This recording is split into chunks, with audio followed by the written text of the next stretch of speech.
là, ça y est, la dépression de 70 pascal est créée. Donc on doit sentir, alors ici on ne sentira que des petites fuites d'air, hein, parce que forcément la maison étant très performante, on n'a pas de gros défauts.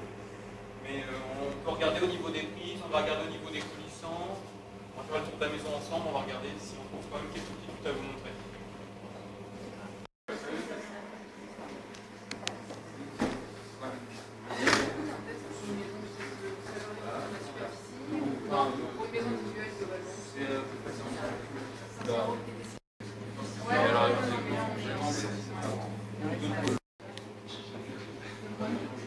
Je vais mettre sur une prise comme ça que vous aurez le...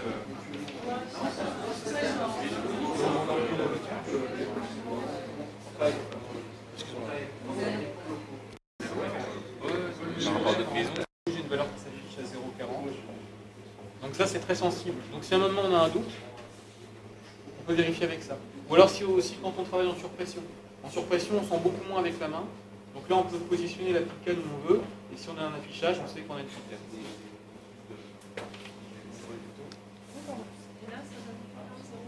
Voilà, donc peu importe la valeur à la limite, mais ce qui est important c'est que quand il n'y a pas de fuite, on est à 0.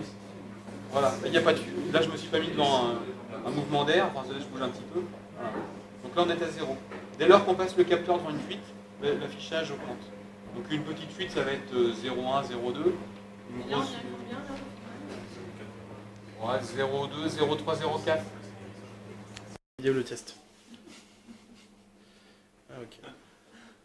Là, on a pour vous montrer un petit peu le matériel.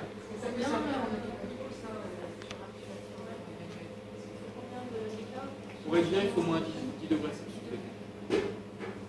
Et ça peut servir en autocontrôle, enfin plus pour détecter les ponts thermiques. Si par exemple il y a un défaut d'isolant à un endroit, par exemple le 123. Pont thermique dit. Oui, spatialité. Ouais, ça peut être potentiellement après. Ça peut être les deux. Mais si par exemple, admettons que vous avez un poteau de béton qui passe comme ça, sur cette largeur-là, où il y a plus d'isolant, ça n'engendre pas de fuite d'air. Mais qui vient baver, qui sort au niveau de la menuiserie, on va voir baver un petit peu une zone toute bleutée qui va correspondre à l'air qui rentre par rapport au mur qui est à 10-15 degrés. Alors on va regarder. Là on le voit déjà au niveau des prises, hein, puisque là on voit les prises bleutées là. Parce que là on force le passage d'air froid ici. Là. Donc on voit que c'est les zones noires.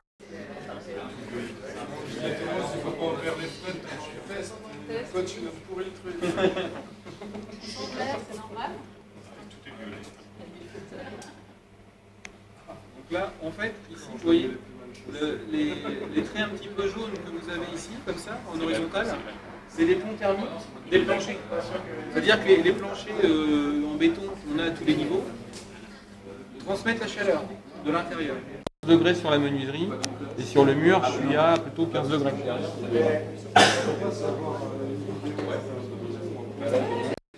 Donc là, souvent, on sent l'air passer au niveau du tableau. Donc là, ils ont quand même bien soigné la mise en œuvre. Donc ils ont calfeutré au pied, hein, les arrivées électriques, arrivées PTT. Et puis en haut, c'est pareil. Le départ dans le plafond pour aller distribuer les alimentations électriques, ça a bien été calfeutré. Mais malgré tout, on a un petit peu d'air qui y passe. Ouais, il y a un courant.